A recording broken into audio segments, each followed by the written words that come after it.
মাননীয় অধ্যক্ষ মহাশয় ডক্টর দেবাশিস দত্ত, আমাদের মাথাভাঙা কৃষি মহাবিদ্যালয়, এবং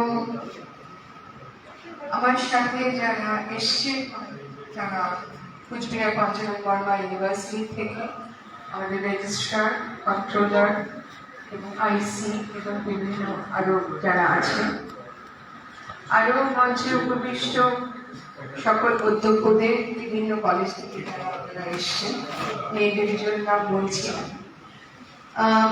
তাদের আমি আন্তরিক শুভেচ্ছা জানাচ্ছি। সত্যি কথা বলতে কি, আমি আমার কনফিডেন্স থেকে বেশ আজকে আমি ঠিক করেছি, মানে একটু তৈরি হয়ে এসেছি আর কি বলার জন্য। আমার মনে হলো দ্যাট ইজ মোর বিফিটিং।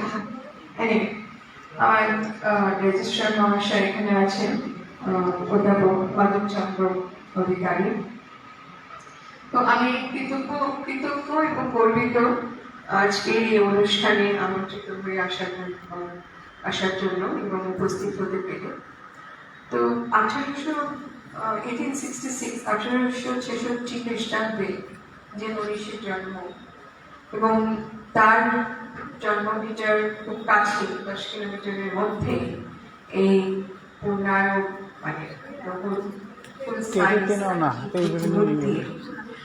আমরা আনুষ্ঠানিকভাবে উদ্বোধনের মধ্যে দিয়ে আমরা তাকে যতটা সম্মান জানাচ্ছি, তার থেকে অনেক বেশি নিজেরা আমাদের ঋণ এই মহান মানুষের কাছে স্বীকার করছে ও সম্মানিত বোধ করছে।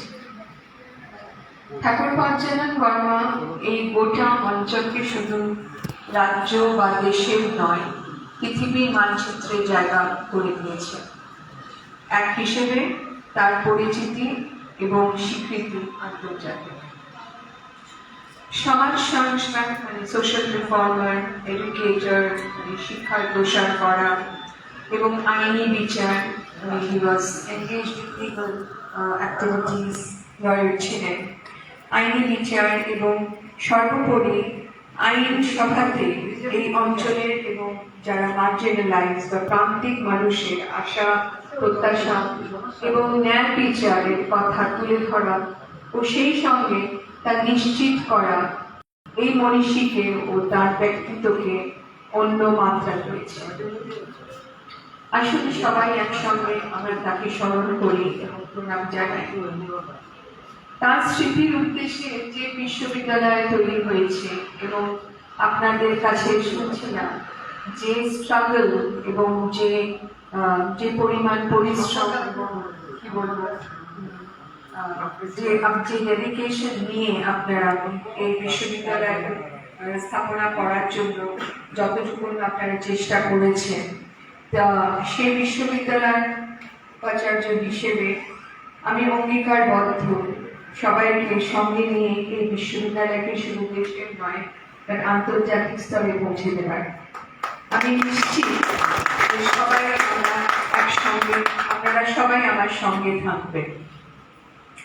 এবং একটা কথা বলি, আমি শুনছিলাম যে আমাদের গভর্নিং বডি প্রেসিডেন্টের কথা এই কলেজে, বীরেন্দ্রবাবু এবং বিভিন্ন লোকের সাথে যে আলাপ করেছে, ইনফ্যাক্ট প্রেসের ওই একাই 100 যে ছিলেন আর কি, ওনাদের সাথে কথা বলে বুঝতে পারছি না যে দেখুন, ঠাকুর পঞ্চানন বর্মা সম্বন্ধে বা মনীষী পঞ্চানন বর্মার সম্বন্ধে আমরা যতটুকু পড়ি, যতটুকু জানি, বা তার মানে এটা একটা ছোট একটা বক্তৃতা দেওয়ার জন্য যথেষ্ট। কিন্তু আমার যেটা আপনাদের সাথে কথা বলে ভীষণ মনে হলো এবং কুচবিহারে আসার পরে আমার যেটা একটা ফিলিং হয়েছে, সেটা হচ্ছে ঠাকুর পঞ্চানন বর্মার যে তার যে লাইফ, তিনি যা করেছেন এবং যে সমাজকে, যে কমিউনিটিকে উনি তুলে ধরেছেন, এবং একটি একটা সাংঘাতিক একটা শুধু রাজ্য স্তরে না, শুধু দেশের না, আন্তর্জাতিক স্তরে তিনি নিয়ে আসতে পেরেছিলেন। এবং আমার মনে হয় যে Thakur Panchanan Barma is a way of life.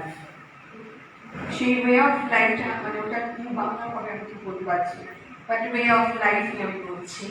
এবং আপনারা আমি স্পেশালি আমাদের গভর্নিং বডি প্রেসিডেন্টকে দেখে আমার সেটা ভীষণ মনে হচ্ছিল যে উনি ওনাকে পুরো আত্মস্থ করেছেন, এবং যার ফলে উনি যে কথা বলছেন, ওনার যে আবেগ, ওনার এবং এবং আমার মনে হয় ওনার মতন বোধহয় শয়ে শয়ে লোক আছে এই জেলাতে যারা এই আবেগটাকে নিয়ে ধরে চলছে। সুতরাং সেই আবেগকে আমার আমার মনে হয় জগন্নাথ উপাচার্য হিসেবে এবং ঠাকুর পঞ্চানন বর্মা ইউনিভার্সিটিতে বসে আমার সেই আবেগকে শ্রদ্ধা জানানো উচিত এবং একটা রেকগনিশন জানানো উচিত। সুতরাং সেই রেকগনিশনের উদ্দেশ্যে আমি নিশ্চয়ই চেষ্টা করবো, আমি আপনার চেষ্টা করবো, I try my level best, যে আপনারা যেটা চাইছেন এবং সেকেন্ড ক্যাম্পাসের কথা বলছে, এবং আমি বলছি সেকেন্ড ক্যাম্পাসের আপনারা যতটা করেছেন এবং তা আপনাদের সাথে পরবর্তীকালে আমি বসবো এবং কিভাবে এটাকে এগিয়ে নিয়ে যাওয়া যায়, কিভাবে এটাকে বিস্তার করা যায়, সেটা আমরা নিশ্চয়ই চেষ্টা করব। আমরা যে শুধু শুধু যে আমাকে কোনো কোর্স খুলতে হবে বা ওরকম ভাবে এগোতে হবে সেটা কিন্তু নয়। আমার আমার চিন্তা ভাবনার মধ্যে অনেক কিছু এসে যাচ্ছে, আমি সেটা এক্ষুনি বলতে চাইছি না, কিন্তু পরবর্তীকালে আপনাদের সাথে সেগুলো নিয়ে আলোচনা করব। শুধু ক্যাম্পাস মানে শুধু এটাই নয় যে আমি বাংলা ইংরেজি পড়াবো, কিন্তু ক্যাম্পাস মানে এখানে আরো অনেক কিছু অ্যাক্টিভিটিস করা যায়। তবু শুধু যে ক্লাস নেব তা নয়, সেখানে অনেক অ্যাক্টিভিটিস করা যায়। সেখানে ধরুন আপনি একটা সেমিনার করলেন, সেখানে সবাইকে সম্মিলিত করলেন, আপনি একটা মিউজিয়াম তৈরি করলেন ঠাকুর পঞ্চানন বর্মা, which becomes কি বলবো, ওনার স্মৃতির উদ্দেশ্যে আপনার একটা অর্ঘ আমরা দিতে পারলাম এবং সবাইকে একটা একটা দ্রষ্টব্য জায়গা আমরা তৈরি করে দিতে পারলাম যে যারা সবাই আসবে তারা ওনাকে চিনবে। এরকম এরকম ধরনের অনেক ভাবনা আছে। অনেক ভোকেশনাল কোর্স তৈরি করা যায়, যে যারা ছেলেমেয়েরা আছে এখানে, যারা মার্জিনালাইজ সেকশন থেকে উঠে এসছে, উনি তো সেটাই পেয়েছিলেন যে একটা জায়গায় তাদের পৌঁছে দেওয়া। সুতরাং আমরা সেই প্রচেষ্টাগুলো করতে পারি। এনিওয়ে, এটুকু বলে আমি বলবো যে ঠাকুরের কাছে, ভগবানের কাছে এবং ঠাকুর পঞ্চানন বর্মার কাছে আশীর্বাদ নিয়ে আমরা যেন এগোতে পারি, অ্যাটলিস্ট আমি যেন এগোতে পারি এই ইউনিভার্সিটির দায়িত্বে এসে। তো আগামী 4 বছরে করা তো অনেক কিছুই যায়, তবে নিশ্চয়ই অনেক বাধা বিপত্তির মধ্যে দিয়েও যেতে হবে, কিন্তু ডেডিকেশন থাকবে, সিনসিয়ারিটি থাকবে, এবং আমার যেটা মনে হয় যদি আমার নিজস্ব কোনো আমি কোনোদিন আমার কাজের মধ্যে কোনো পার্সোনাল এজেন্ডা থাকে না। আজকে 38 বছর আমি অধ্যাপনা করছি, আমি উত্তরবঙ্গ বিশ্ববিদ্যালয়ে, আমি আমার জন্মস্থান এবং আমার এডুকেশন লেভেল এভরিথিং হচ্ছে কলকাতায়।